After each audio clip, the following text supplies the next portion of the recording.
Ladies and gentlemen, welcome to the English Daily Book Summary YouTube channel. In order to not stop learning, listen to an English book summary every day for free.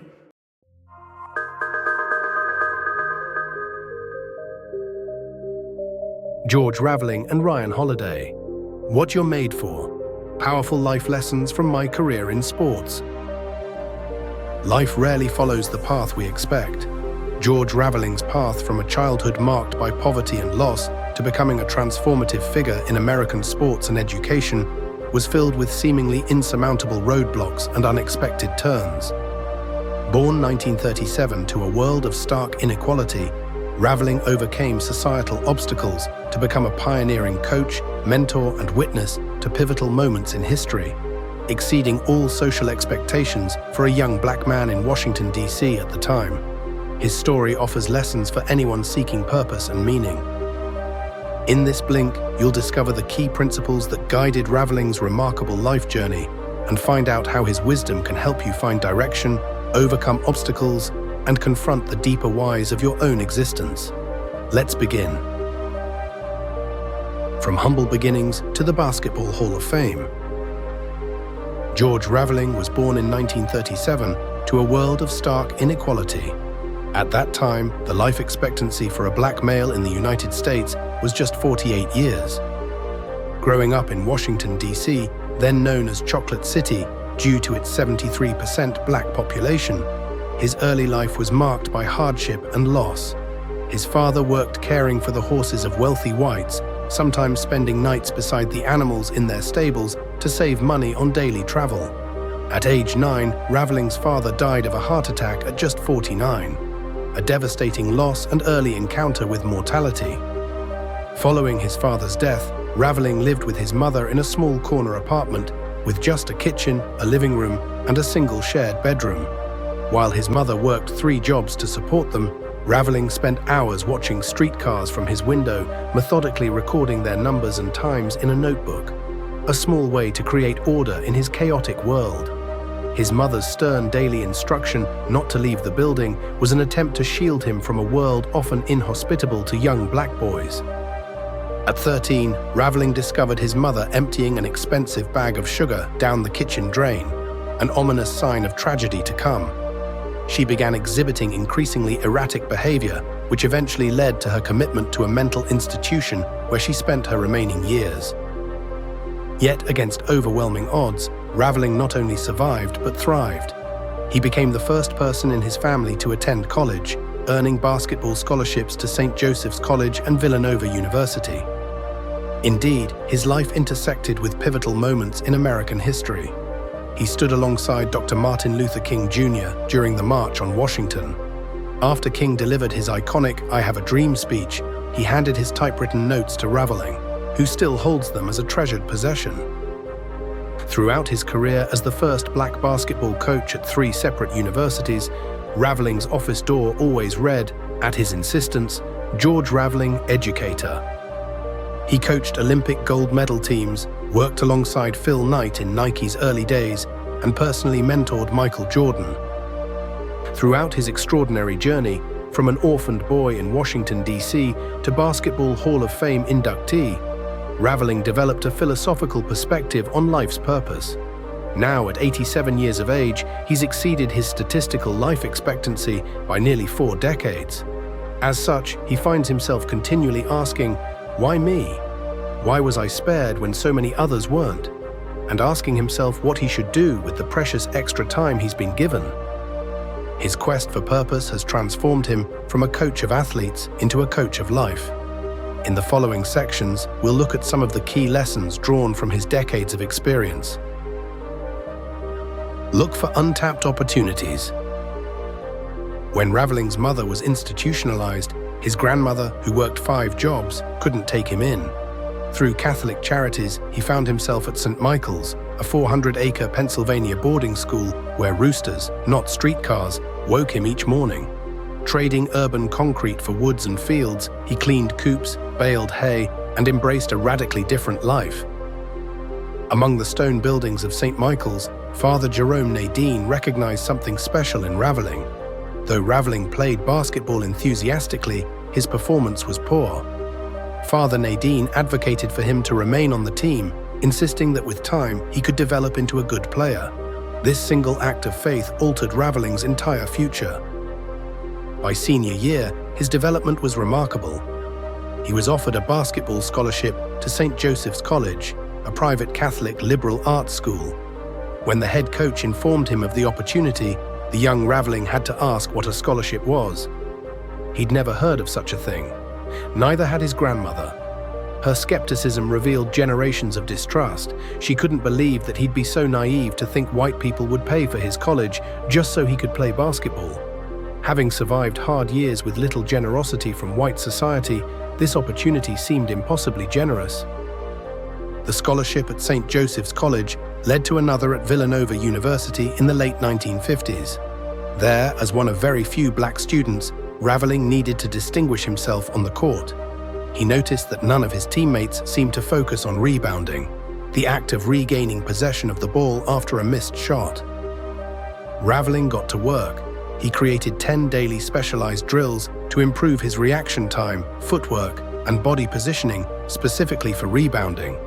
He studied rebound trajectories from films and designed a weight training protocol to improve his jumping. His coach, noticing these unusual exercises, asked who'd shown them to him. "Nobody," Raveling replied. "I made it up." This strategic approach was part of a philosophy Raveling developed. If you want to excel, identify which skills are undervalued. Then focus your efforts on becoming the very best at them. Instead of competing in overcrowded domains, find the ones which are overlooked. It's there you have an opportunity to become an irreplaceable specialist. The well-trodden paths have already been carved by others. Greater glory comes from forging your own. Being a trailblazer means facing uncertainty, resistance, and criticism. But remember, each step you take in this new direction connects you to all the great trailblazers of history, those who forged new paths where none existed, and in doing so, changed the world. Learn from the world through attentive listening. As a young boy in the 1940s, while sitting quietly at his grandmother's social gatherings, Raveling learned one of life's most valuable skills. During these gatherings, he'd sit quietly observing. Afterward, his grandmother would ask him to recall interesting comments made by specific guests. Through this practice, she taught him that listening is an active, not passive act, and that the best way to participate in a conversation is through attentive listening. This early training deepened when he was 11 and his family acquired a radio.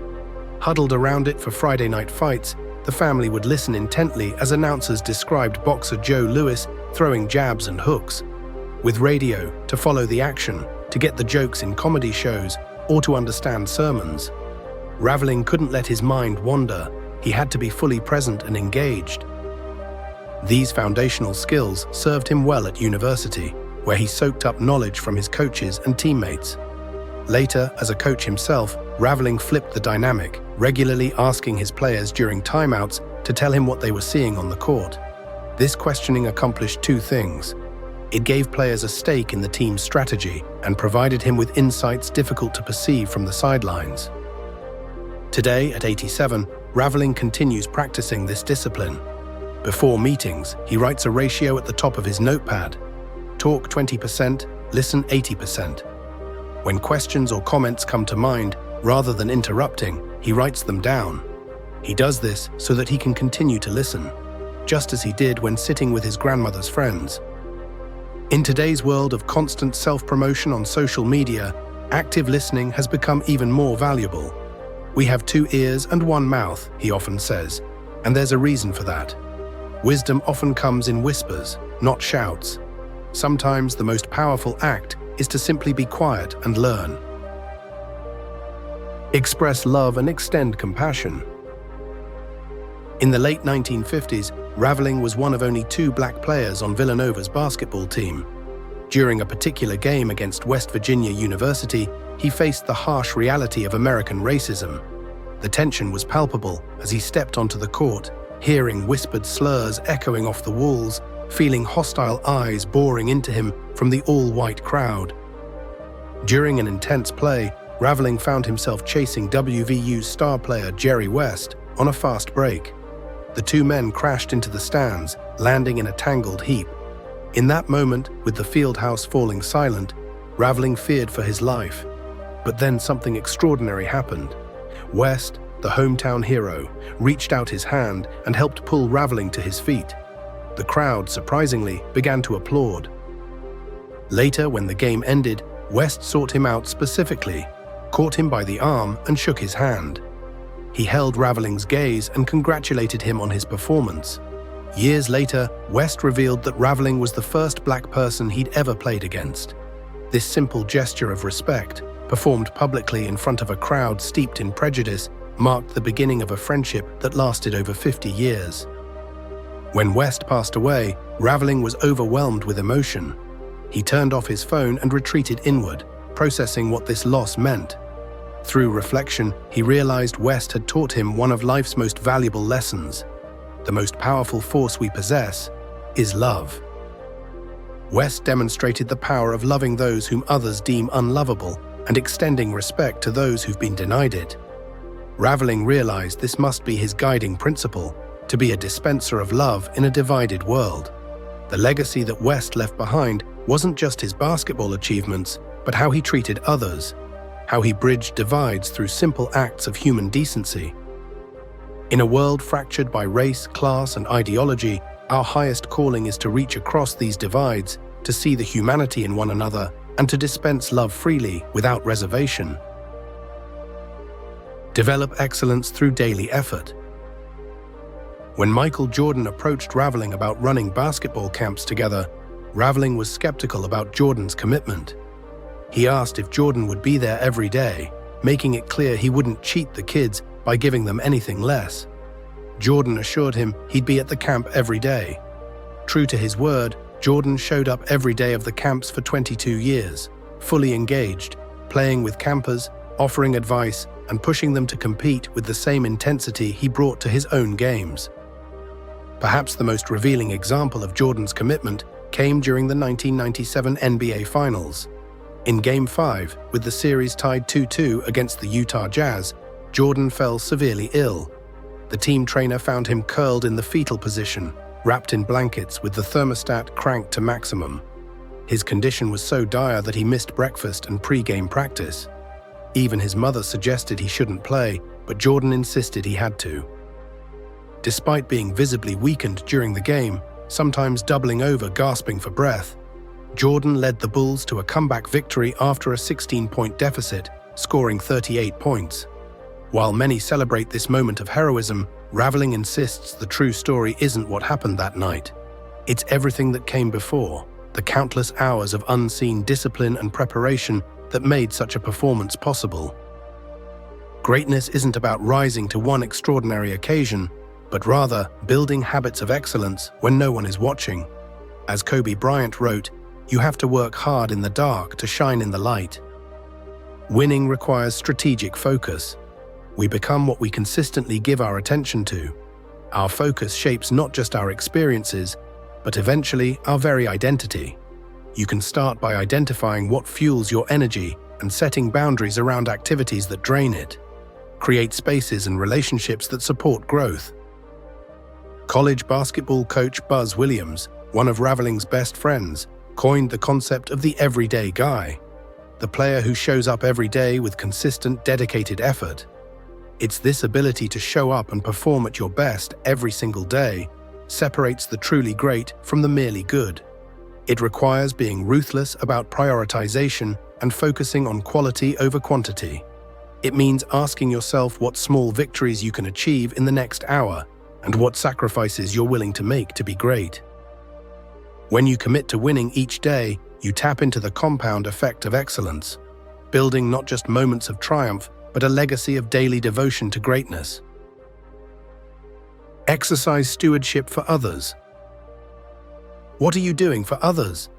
This question, posed by Martin Luther King Jr., captures the essence of stewardship, a role that has defined Raveling's career.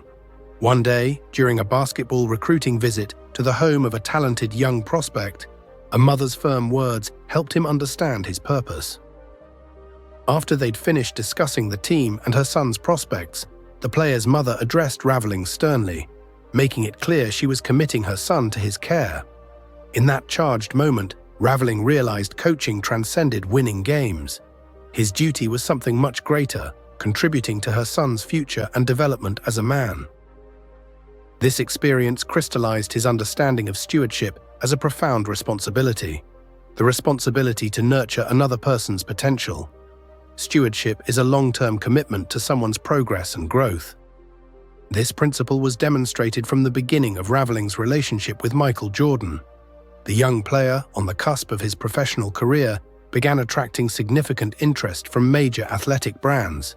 Despite Jordan's clear preference for Adidas, Raveling persistently advocated for Nike, sensing it offered the best opportunity for Jordan's future.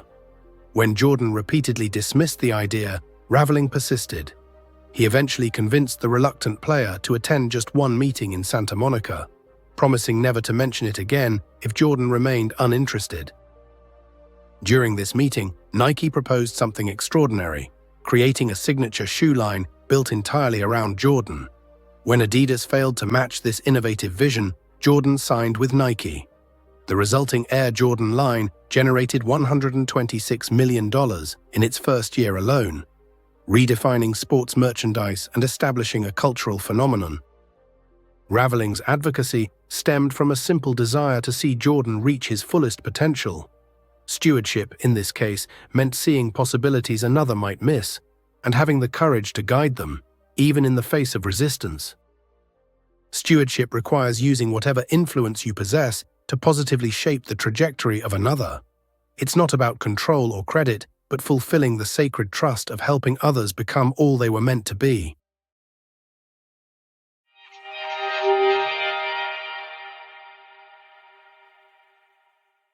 The main takeaway of this Blink to What You're Made For by George Raveling and Ryan Holiday is that purpose and meaning come from carving your own path and using your influence to elevate others. Raveling's remarkable journey from orphaned child to Basketball Hall of Fame inductee offers many lessons. Look for untapped opportunities rather than competing in crowded spaces. Learn from the world through attentive listening. Dispense love and compassion to those around you. Develop excellence through focus and consistent daily effort, and embrace stewardship by nurturing the potential of others. Okay, that's it for this Blink. We hope you enjoyed it. If you can, please take the time to leave us a rating. We always appreciate your feedback. See you in the next Blink.